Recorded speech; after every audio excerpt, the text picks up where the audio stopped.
അങ്ങനെ നമ്മുടെ ബസ് ഒരു 3:15 ആയപ്പം ഇരവങ്കലാറെത്തി. ഇനി ഏകദേശം ഒരു 4 മണി വരെ ബസ് ഇവിടെ ഇട്ടേക്കും. അപ്പോൾ അത്ര സമയം ഇവിടെ ചുറ്റി കാണാനായിട്ട് സമയം കിട്ടും.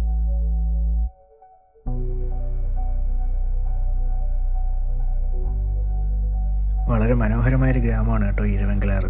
എവിടെ നോക്കിയാലും അടിപൊളി ഫ്രെയിംസാണ്. ഈ ബസ്സിലെ കണ്ടക്ടർ ആയിരുന്നാലും ഡ്രൈവർ ആയിരുന്നാലും നല്ല സപ്പോർട്ടുള്ള ആൾക്കാരാണ്. ഡ്രൈവർ തന്നെയാണ് എൻ്റെ അടുത്ത് താഴോട്ട് പോയി റിസർവറിൻ്റെ കാഴ്ചകളൊക്കെ കണ്ടിട്ട് വരാൻ പറഞ്ഞത്.